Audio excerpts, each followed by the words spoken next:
Hi guys! And on we'll go.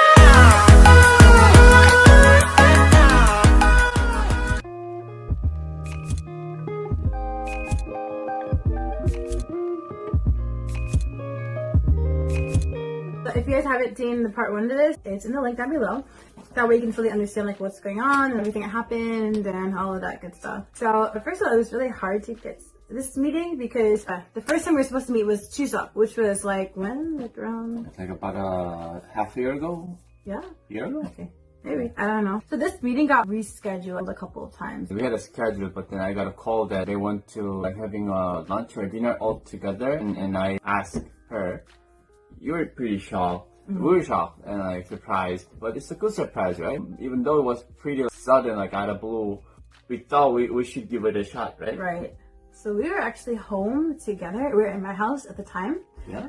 Yeah, we didn't live together yet. Like, we were not at all even ready for a meeting. No way. Like, I knew like we can't like say no, but like, can we? Like, can we reschedule? I don't know. We just really weren't ready. Ready. We weren't ready. Yeah. We were pretty hyped about it, and she was really checking so many things with her friends. I could tell and stuff. So Did you know? Did you hear me? Yeah. Yeah.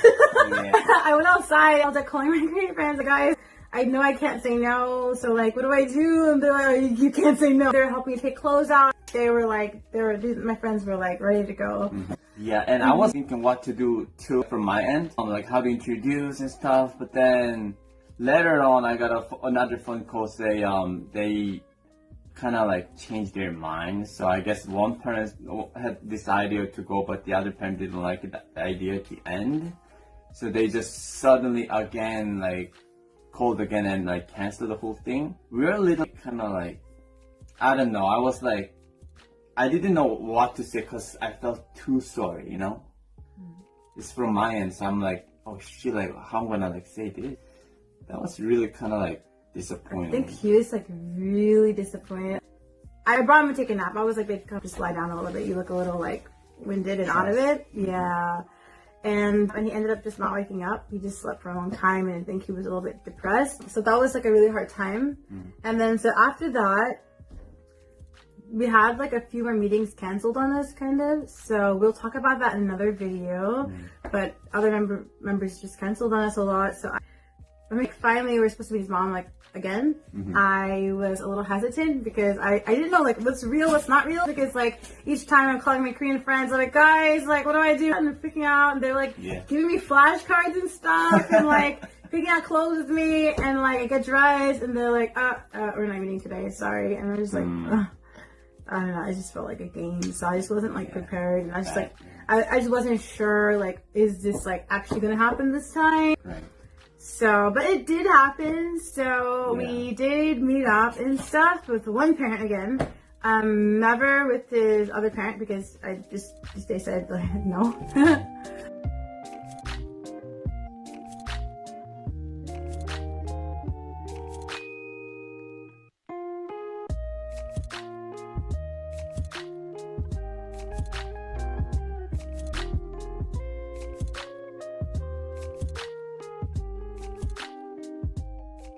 We prepared a lot, we talked about it a lot, and people think it's like K-drama style. They gave me some money or something. Stay away from my son.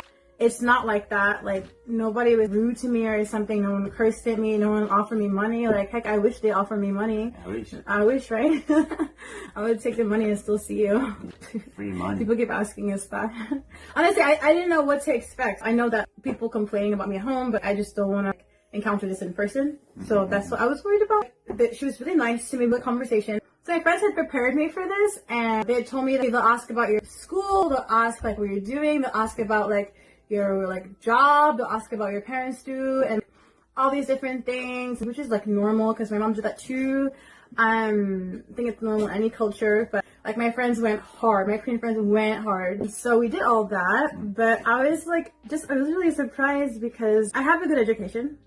I went to a good college, and at the time I was running 2 businesses overseas in Korea. So, like, I had something going on in New York as well. My mother runs 2 different companies. So my family, they're business owners. It's not like something is wrong with me. Like, so I thought it's like fine, and they'll see I'm a human being. So my Korean friends were telling me this is fine. So and everything should work out. But it was really shocking to find out that they don't care about all of that. They don't know all of that. So I was shocked to know that I was there for a few years, but they don't really know anything about me. And they don't really care.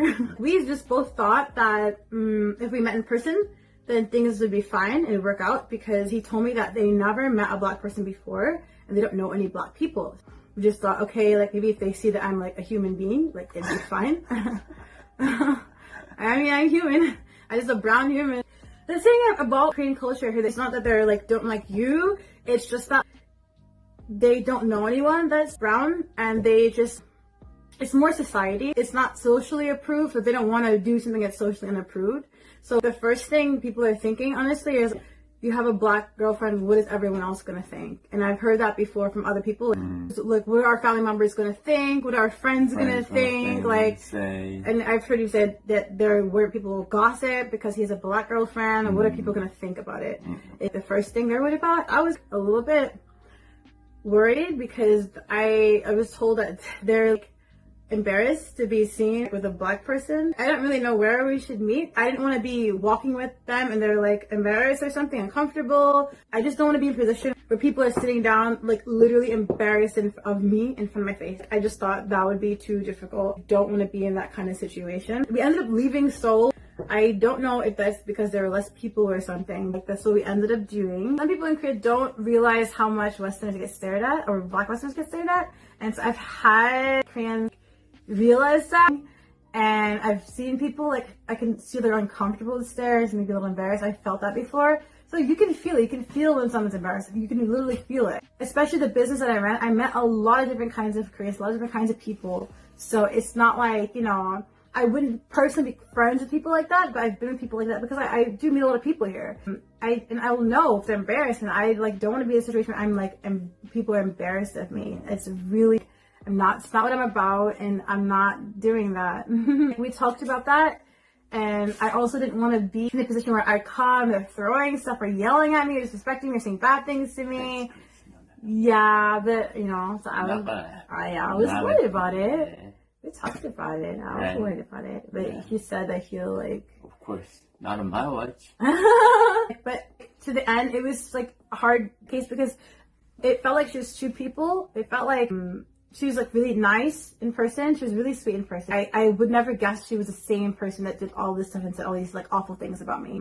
It was hard to like come and meet, honestly, too, because I've been hearing these things for years, and so now I'm gonna meet the person that's been feeling and saying all these things and like trying to stop us from meeting, and it's been a really hard time. So it was like putting a face to the person, and it was just shocking to know that this is like a real person too, and she's a nice person. Like, his mother's a very sweet woman. Just that, like, my skin color, just literally, like, it was just like really shocking. It's really shocking.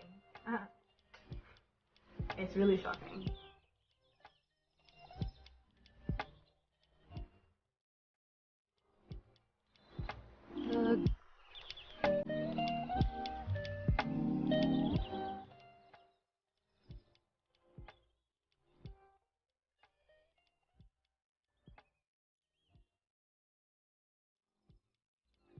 I mean, I feel so sorry. It really sucks that you have to feel kind of sorry for your partner over things like this. I don't want to hurt like my baby's feeling. I wish they can see the love and why we have each other, and how precious it is for each other. What it means for us. Yeah, there's no more communication as of now, because I don't want to put her into a difficult situation like that again, and just keep like hurting her feelings, because that's too overwhelming. So it's kind of like I'm tired of it too, and I cannot like see her getting hurt like emotionally from all these situations. So we're gonna keep trying and moving on from this. You baby. Okay. Yeah. He also met my family when they visited us in Korea, and you guys can check out that. I'll leave the link below as well, and we'll show you like some of the other fortune telling stuff like I mentioned before and what happened. Okay. What are you doing? What are you doing? Okay. I think this is like a little bit, Owl. Oh, why do you do this all the time? He's really crybaby. Okay, move. Okay, Owl. Okay. Bye guys. Thanks for watching. Subscribe and like down below. And we will update you guys soon. Your support. 고맙습니다. 제발. He always says that, but he's gone. I'm gonna go